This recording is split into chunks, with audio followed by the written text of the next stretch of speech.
Welcome back to Bonded by Bravo. Hi Jenn. How the frick are you? All right, how are you? I'm just so peachy. What's going on? What the hell are we talking about? Just mostly Bravo. The only like pop culture stuff, I guess, is that Zoe Kravitz and Channing Tatum. I know, it's kind of a bummer. They're like so hot together too. Did you see that apparently Zoe Kravitz's Jenna Dewane's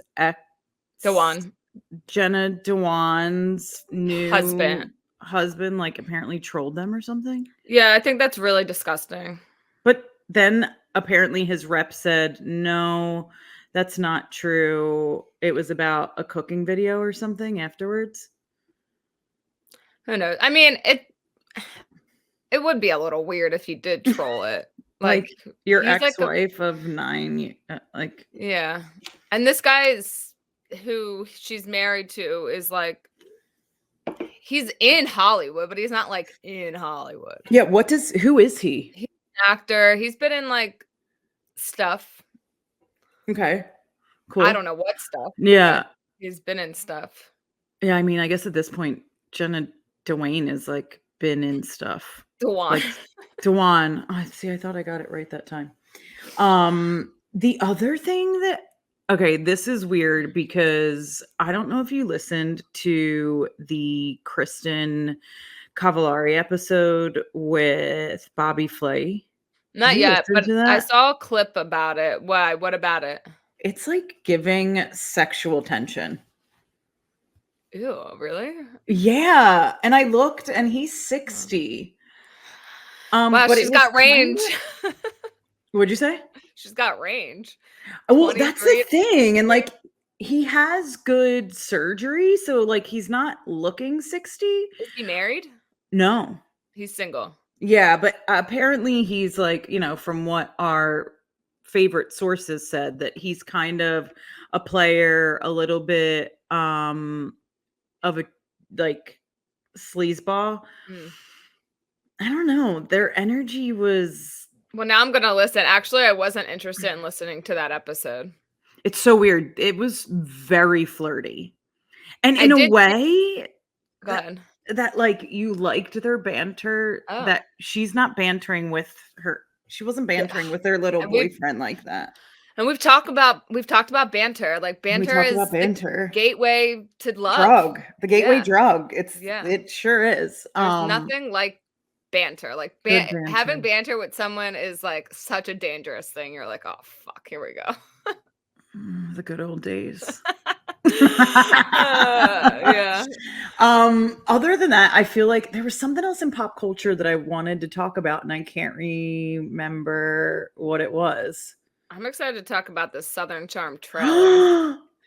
You know what I kept thinking about? I kept thinking about how you said, how you said we didn't get any tea. Yeah.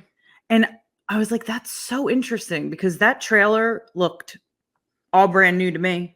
And the ladies of Bravo and Cocktails have said that the people who live in Charleston are actually like always wants to be like they're always sending blinds in, but an entire season got filmed and we know nothing. I don't even know the new cast members except that one of them was on Southern Hospitality. I read that yesterday. She went on a date with JT.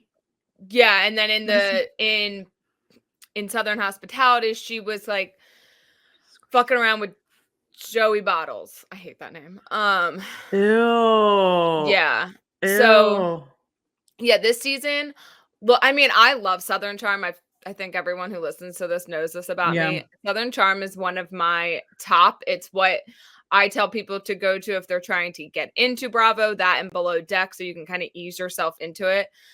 But Southern Charm is just when Paige says, well, first of all, Paige and Madison crossover, when they're both like, oh, like I was like, I'm obsessed.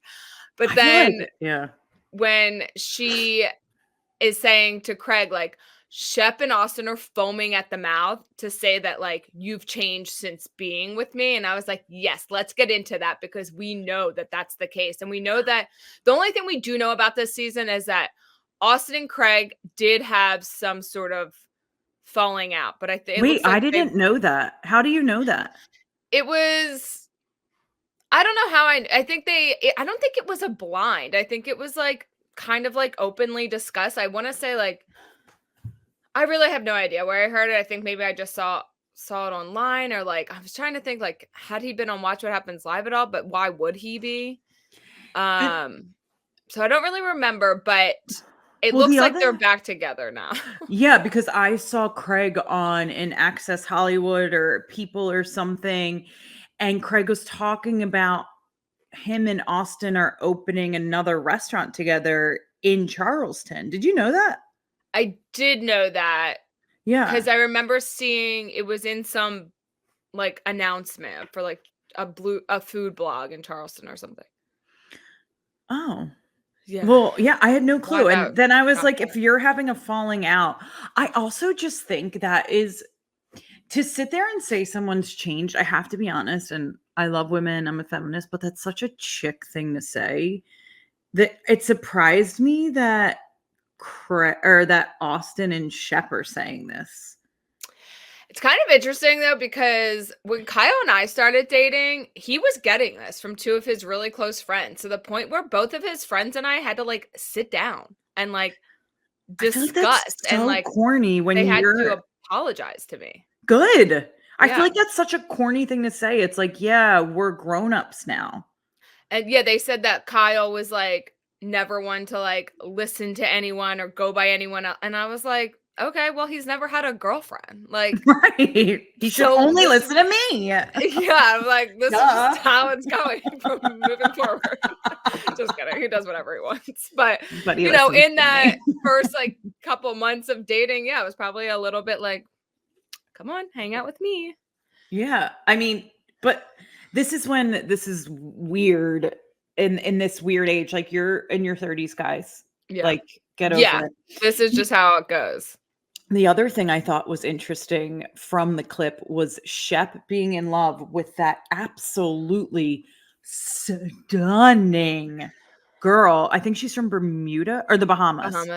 Bahamas. She's Miss Bahama, right? Yeah. Do you remember this? Yes. When there was like someone saw a video and people started speculating like, oh my God, is that Bryn from Roni? Oh. But it wasn't, obviously. That's so, and then the clip is like, he's more into this than she is. Yes. I love that though. I can't help it. The JT and Anita of it all, I was like, wait, Anita's still a cast member? Yeah, Vanita being in the cast, she's like the Rebecca Minkoff for me. Like, what are you doing, boo? What's your storyline? I also read on Bravo and Cocktails that Vanita and JT's little love thing was for the storyline because he was dating someone else at the time. I saw someone comment on something. Did you see this? There was like a clip and then someone commented like, oh, this is wild because I was dating him at the time. Exactly. That's exactly what it was. So apparently they did that all for the story, which is stupid because I don't think any of us believed it anyway. And Southern Charm doesn't need it. Like, these people are a mess. But I don't think Southern Charm needs it, but Vanita and JT need it. Yeah, them personally, they need it. But like, we don't need a fake storyline. Like, we have a 50-year-old child on the show. Literally. I think he's even mid-50s. Are you talking about Shep or Whitney? Shep, but now. Oh, I was talking about Whitney, who still lives with his mom. So I guess two really like 50-year-old something children on the show. Like, we got enough to work with here. And the worst part is, and like, Madison LeCroy. Whitney gets ass. Like, Whitney gets chicks. Yeah. The Madison LeCroy of it all, I hope to God her marriage, like they like tried to tease that. I hope it was just like a little tease because I love that for her. And her and Paige getting together, they could be like a new not Giggly Squad, but like there's just such a good crossover there. Yeah. There's something brewing there in collaboration wise. I think the blonde and the blonde of it, or the blonde and the brunette of it all do just, really ties it in a bow. Speaking of collaborations, I sent you this weird thing. This girls' weekend thing? Lady Gang that's happening in Miramar, Florida in September 2025. So Lady Gang, who is that associated with? Which podcast? So Lady Gang is like these 3 girls who have a podcast, and then they very briefly had a show on E, but it started off from a podcast. I'm sure I don't know like any of the girls individually, but there's also like a day where Chicks in the Office is like the headliner, so to speak. Ariana Maddox, Stassi Schroeder. So they're like basically putting on an influencer event in Florida for people to, did I just say Florida? Florida for people to attend this 3-day event with all different events, a bunch of different of like all of your favorite influencers. To go down and have like a girls' weekend. How weird that Hannah and Paige aren't on there. I guess they would be competition too for because if Lady Gang's a podcast, right? And so is Chicks in the Office. But aren't they both under Barstool or no? No. I thought it was weird that Ariana and Stassi are on there only because are they talking to each other? I'm sure they're fine. Like I can't imagine they're like hanging. Yeah. But true. Yeah. I'm sure I can't imagine they're like going to lunch. Yeah. You know. I was looking at tickets for this and they're under $1,000. I don't know. There was nothing about this that was appealing to me, but I don't know if it's because I'm 40 something.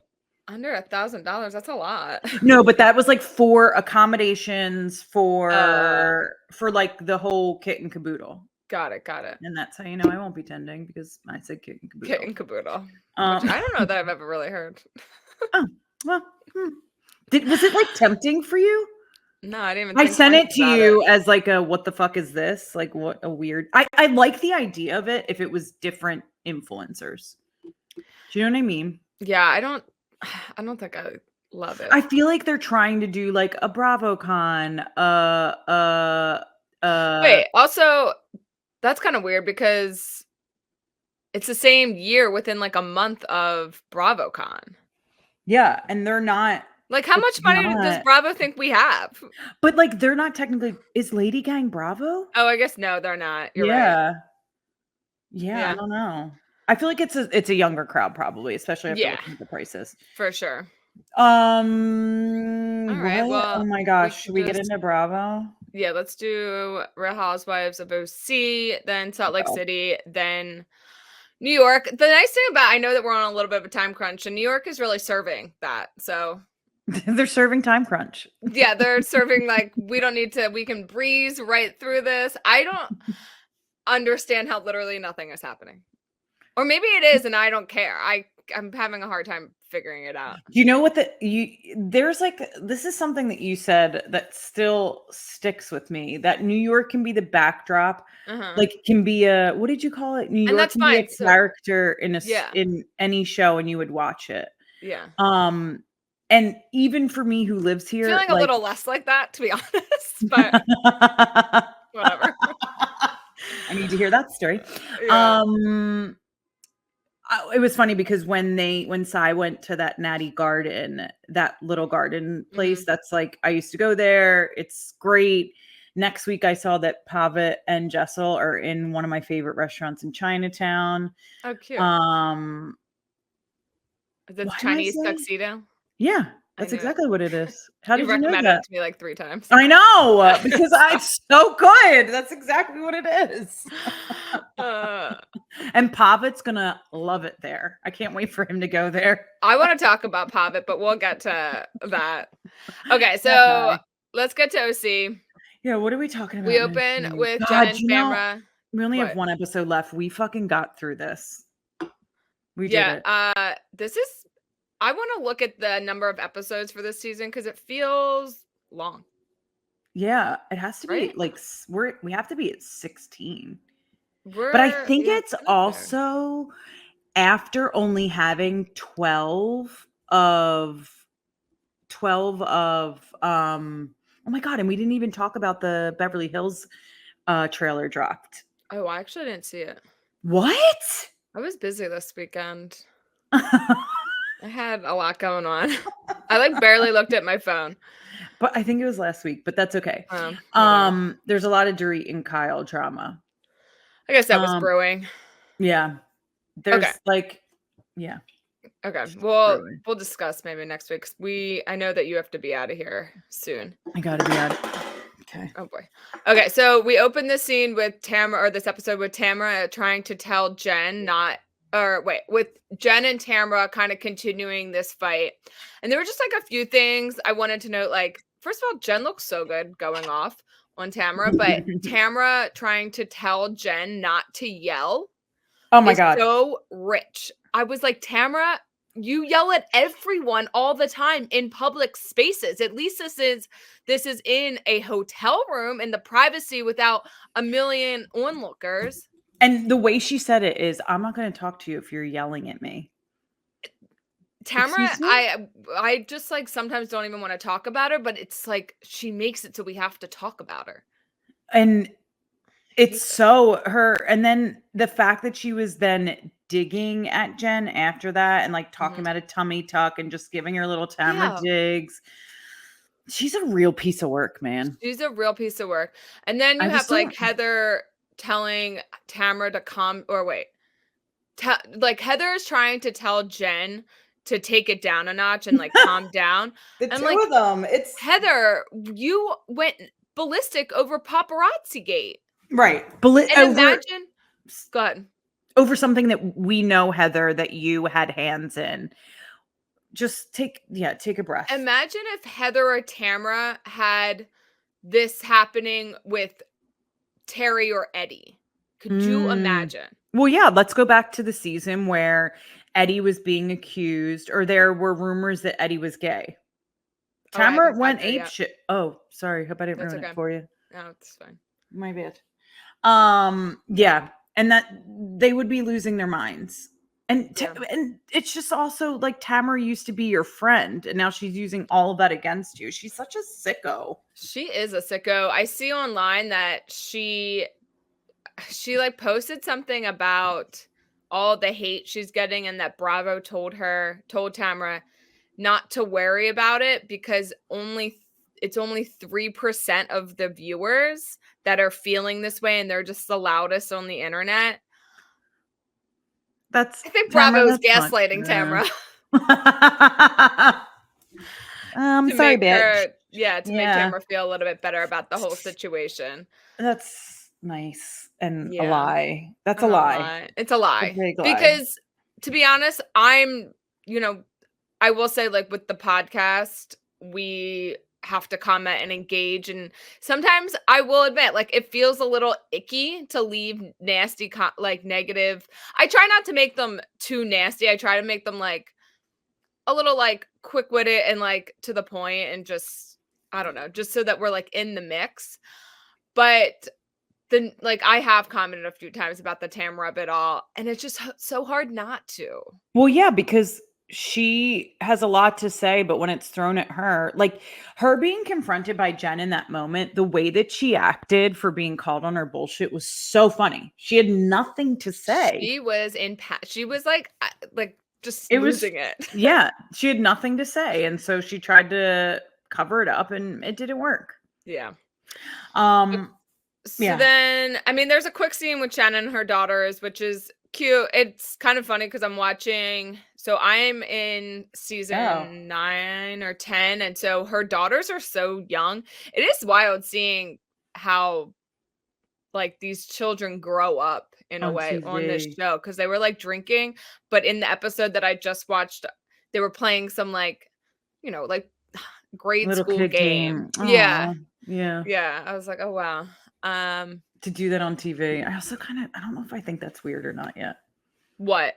Like exposing your kids to all that at such a young age. I think weird because I think I mean, I like how Kristen Cavallari has done it where she hasn't done anything. And then what her oldest started kind of like asked, like, put me on. Like, Oh, really? I want to play. And so there was one photo that she posted with his face, but it was like with his permission. Like he asked for it. Okay. And I think he's probably like 11.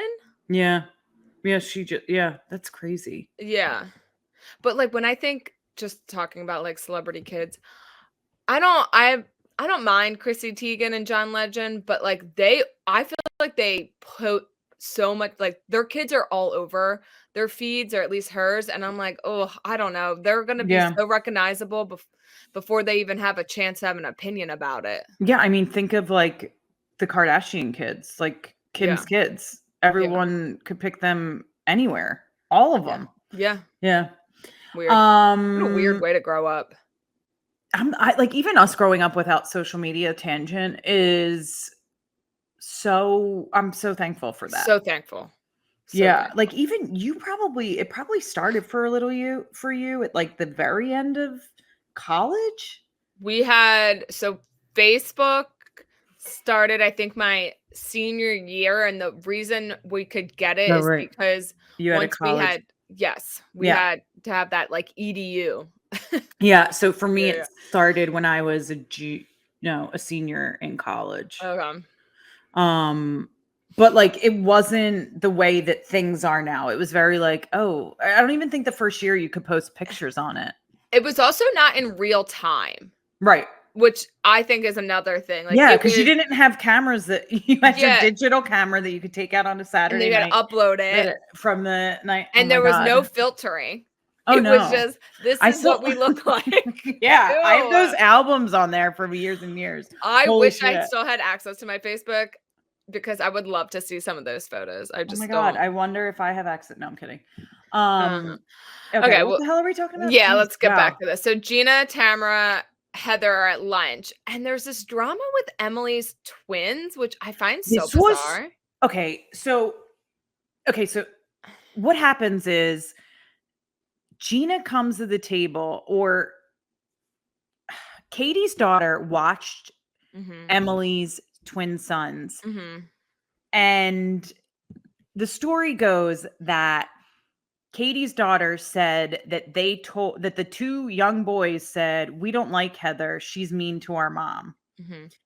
And it kind of went whisper down the lane. And then Katie told Tamra. Tamra told Heather. Heather told Emily. How did Emily find out? I'm not even sure, but I think my big takeaway from this is like, I do think that happened. Like I think kids just repeat things.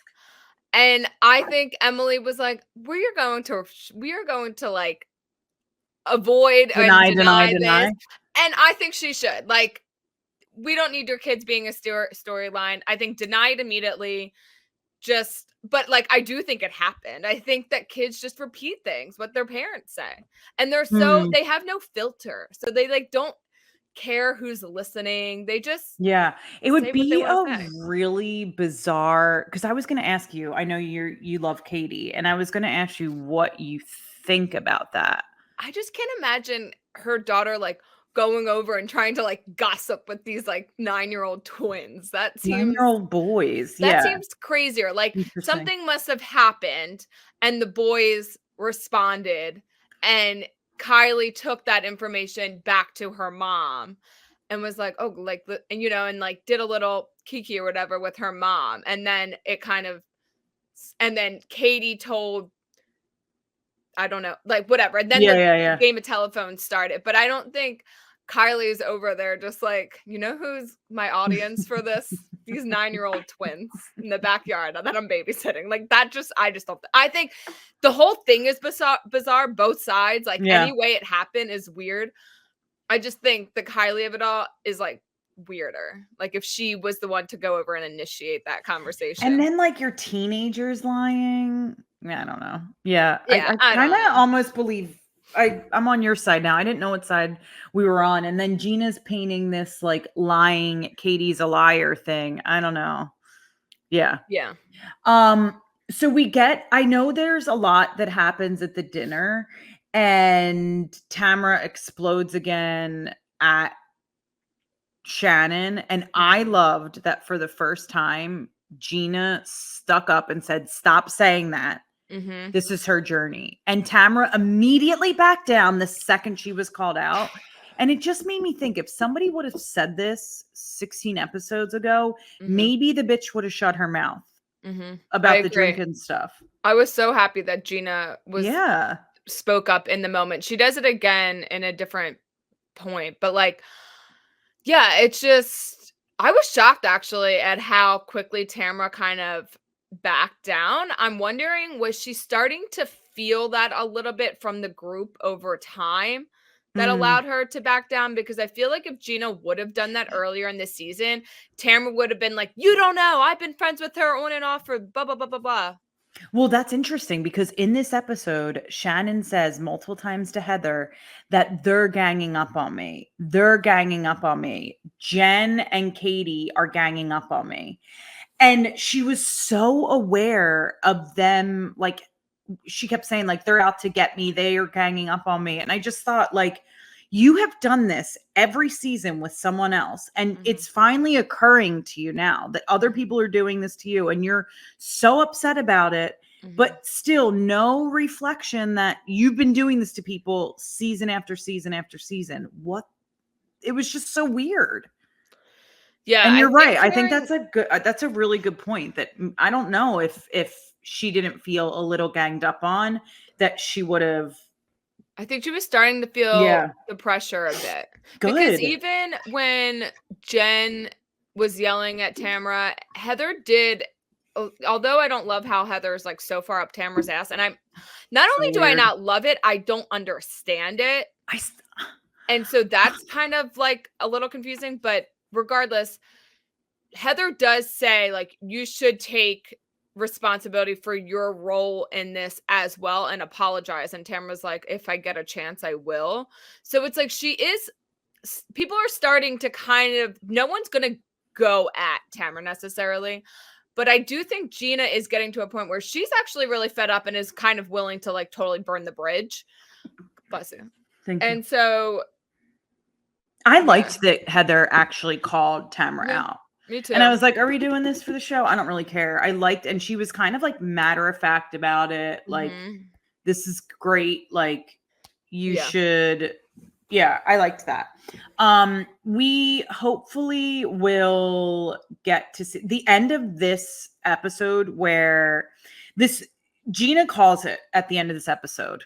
Because then Tamra tries to bring something to Gina about Travis. And it's like, and Gina said it perfect. Like, everyone is in the midst of you and Shannon's shit and all of the dirty shit the two of you have been trying to dig up on people for the last however long leading up into this season. Like, you two had this master plan, and now all of us are just innocent bystanders, and like, you're throwing shit at the wall, hoping that something sticks and this person gets mad at that person. And it's fucking crazy. They're using all their ammo. What I really loved about Gina in this moment, when Tamra you could see Tamra being like, "Oh, do I have something for you?" She felt like a little fly, like rubbing her fingers about to like hit a barbecue.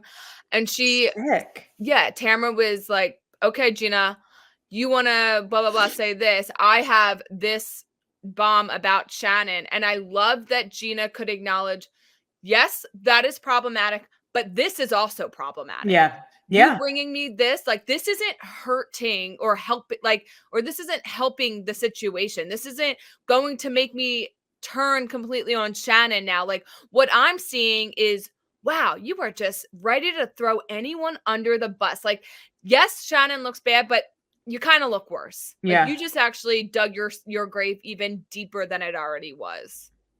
They're like, good. And it looks like next week, Shannon, there's a preview for next week, and Shannon and Gina are having a conversation. And it looks like Shannon does kind of fess up to Gina, like, and apologize. And I think they're able to move on. I hope so. I think they will. I think Gina is reading Tamra. and Heather. Good. Both. I think she's like, you know what? I don't need this. I don't want to be in the games. I don't want to be in this game with you guys. Yeah. I'm glad that this will be the last episode, and I think the reunion's going to be so freaking chaotic. Ugh. It's just going to be Tamra yelling. They did say that it was calm. Oh. And that there was like, I think, a decent amount of resolve. Like Gina said, I've never walked out of a reunion feeling like, that went well. Shocked. Okay, let's get to Salt Lake City. Yeah, let's talk about it. Okay, so let's see. Where do we want to? This was Angie's such a I know the mob thing, the mobbing of it all is just like, so dramatic. It's so theatrical. The editors of this and the producers of this franchise play into them all being parodies of themselves. Ever since you've said that Salt Lake City is a parody of the Housewives, it's given me such a different outlook on how I watch every series of the Housewives, because you're like, oh, this is the New York version, they're doing their thing. OC is like, the over the top, and then you're watching just like the cartoon version, and Bronwyn and Mary comparing their fashion. What is going on? And that was interesting. I kind of like Bronwyn and Mary together a little bit. I like that they're getting I know you like Heather, but I, as someone who doesn't love Heather, their read on Heather is exactly what I think. Like, they basically said exactly what I said last week. She's setting the fire and then looking back like, ooh, not my problem. Yeah, and I think that's also like what we need Heather for. She's the Tamra, she's the Vicky, like she's there to play the game. She knows what she's doing. But the weird thing is she believes herself. Who? Heather? Heather. Yeah. She thinks that's the other thing about Heather that I think is not only is she going in and stirring the pot, but Heather is thinking of herself as like the good, so great. Like she thinks she's untouchable. Yeah. It's just, I don't know. I'm not loving it.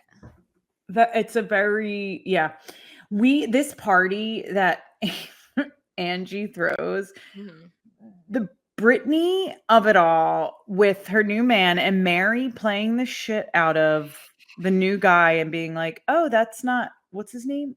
Jared. Yeah. It's Aaron. Who's Aaron? Mary is making me like her this season. She made me LOL. And that's never happened before, because it usually seems so nasty and like, I don't know what they did or what food they fed her to give what conversations they had, what kind of paycheck she's getting. But whatever they did, like she is giving us, she's delivering. She is delivering. I think seeing her with her son is, I feel like I'm finding a lot of compassion for Mary because I've seen mothers go through this. Yeah. My own with a son in that age, and it's so taxing. You're just a ball of stress all the time. And so I can see that with her son. Like, her son really concerns me. Like, I'm very concerned. And she's not really saying what I think the rest of us are thinking about her son. Yeah, I think there's like a little bit of subtext there, but she would never say it, because if she says it, it's real and it's a headline, and then we're discussing it. Yeah. I also, yeah. Then we go back to, I would be really careful to talk about her son. It just seems like something, I don't know, I would want to stay away from. Totally, stay away. Mary confronting Heather and Lisa, and then going to talk to these little girls about it. So good. I wasn't even like, Mary's just like balls to the walls, doesn't give a shit. Yeah, she's just like, so you talk shit, you suck, you're fake. All right. And then it's like, that was a really hard conversation to have. And it's just that was so great when Mary was talking to Electra and her friend. They were probably like 13 years old.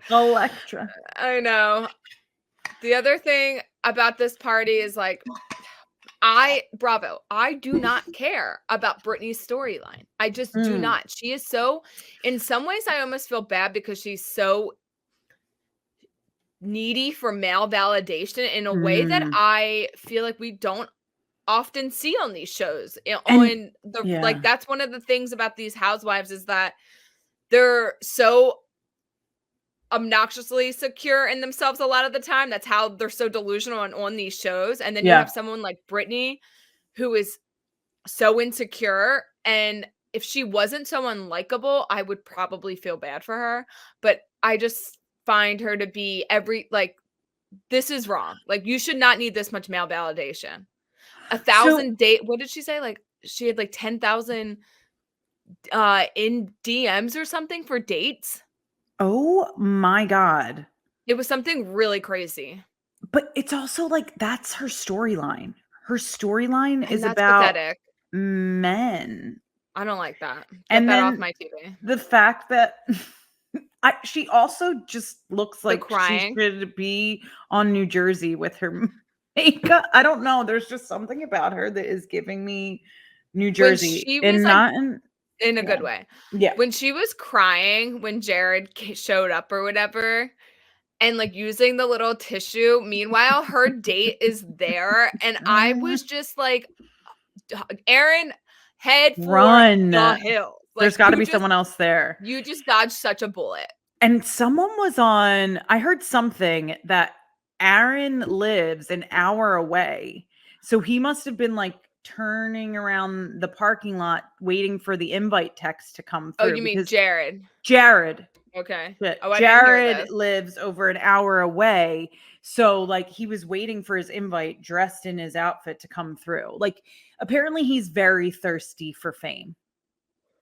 Living off those Osmond bloodlines. Yeah. And then Justin being the one to invite him, being like, I didn't know what I was doing. It's like, Whitney and Justin, do not try and convince. Yeah, you guys are in season 5. You know what you're doing. Season 5? Oh my God. Right? That I think so, yeah. Quick. Wow. And then we have the big blow up at the end. Lisa and Whitney. Yeah. They're like on that phone. Do you think Lisa did it? I think they came forward that like podcast and said Lisa wasn't the one who said she was. No, I don't think she did it. I think Whitney is so dramatic and just delusional, and like wanted a big storyline and wanted it to be groundbreaking. And I felt like she also felt the pressure of like, okay, we had this big final scene last year about the Monica and all of it, and she's like in her head like, how am I gonna live up to this? How are we gonna bring the house down again? And it's falling so flat. Yeah, it's definitely not what it was. No. And that Lisa getting on the phone and being like, her hands were shaking, and she's like, I'm wanting to investigate it all. She was insane. She was so pissed. It was so good. But even the beginning scene when Whitney and Meredith are having a meal, and like she's talking like, I want to give you an apology because I think it was Lisa. And Meredith, and you could tell there, I like watched Whitney's face. She was so disappointed that Meredith wasn't like, yeah, fuck her, I bet it was. Like, she was like, no, I think you really need to think about this. And then Whitney's like, yes, and I am taking it like, I am thinking about it because I hate this feeling. I was like, you do not hate this feeling. You created this feeling. You did this. You created this mess. Also, living in it. Whoever prescribed Meredith, whatever they did, I just want some. She's like never in a high or a low. It's very she's right on the cusp of flatlining at all times. I'm just like, what on God's earth? That's a heavy are dose you of taking? Whatever it is. And allegedly. Can I get some? Allegedly, the doctor is in. Yeah, we'll see what else is happening on that. Should we do quickly Roni? Yeah. Okay. The one thing I have to say is size hair is what I dream my hair would look like, and size outfits every time they're everything. Raquel was on Watch What Happens Live, and they were playing some game, and Andy was like, "Who has the best fashion?" And even Raquel was like, "Sigh." Do you see? I'm sorry. Yeah, I'm Okay. sorry. I was Yeah, like, she "Wait, does. No, that was a Okay. scared face. Oh, okay. I do have some concerns about Jessel and Pavitt, I gotta say. They feel so mismatched. Like, how they got together is really beyond me. And on top of that, like, kind of fast forwarding to Jessel's birthday party, when that random guy comes up to Pavitt and says, "How do you know Jessel?" And he's like, "Jessel's my wife," or "I'm her husband," or whatever, how he said it. And he's like, the guy seems really genuinely surprised. "Oh, you are? You're her husband? Really?" You? I was like, You, sir? Like, it was so bizarre. It was like, it was very. Her saying, like, "I'm gonna wear 3 outfits." He's like, "Why are you gonna wear 3 outfits?" He was me in that moment. I was like, "Why? That's a lot of work." Yeah, and what's clueless? Yeah. I love that he grew up in LA too. She's like, "How do you not know who this is?" They don't give the vibe that they like each other. No, I don't think they have sex with each other. It feels so Allegedly. arranged marriage. Like, Yeah. you look good on paper, you look good on paper, let's procreate. Yeah. The rest of this episode though was like watching Sweet Valley High. I just made that reference, and as the words were coming out of my mouth, I was like, this is going to be like Laverne and Shirley. Yep. And speaking of, I hated this Clueless intro more than I hated Laverne and Shirley. Okay, so then when I was watching this intro, I was like, wait, do they have the same producers or whatever, like, production company? Like, why are we doing this? Why are we making these shows less real than we already know them to be? Yeah, I don't need like little that. add-ins. I don't need that. No. I need this to come off as authentic as it can possibly come off. Yeah. I really liked the conversation between Uba and Raquel. I really like Raquel's vibe. I love her. I think she's great. I really like her. And like, really like Uba her. one-on-one, I really like. Yeah. Like, I think Brynn did something to Uba to break her trust, and Uba is trying to point that out, but I don't know if she's going about it the right way. Well, on Watch What Happens Live, again, back to this game they were playing, when Raquel was on, Andy asked who talked the most shit, and Raquel very quickly was like, "Oh, Brynn." Yeah, but I don't think that surprises us either. Like, does that surprise you? I know, but I'm wondering if I'm totally making this up, but like, did Brynn say something about someone else that maybe made Uba think differently about that person, and then it got in the way of that friendship?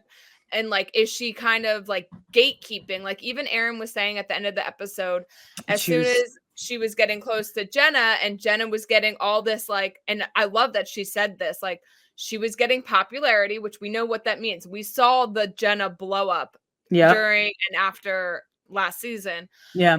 Brynn, and it was like at the reunion, Brynn was like constantly inserting herself and being like, "What are they up to?" And like, Aaron was like, "We're okay by ourselves. Like, we don't need to," you know, it felt like, I feel like we've all, probably girls at least, I don't know about guys, have felt that at some point in our lives where you're getting close with someone, and then the other there's like a third that is like feeling a certain way.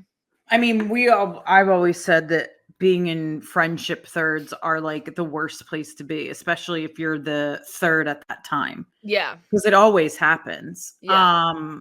Yeah. And then that conversation between Aaron and Jenna at the end, like Aaron going around to everyone saying, like, "Jenna's on my nerves. I don't want to be your friend. I don't want to be your friend," when really, like, her feelings are just hurt, and she just should have probably said that.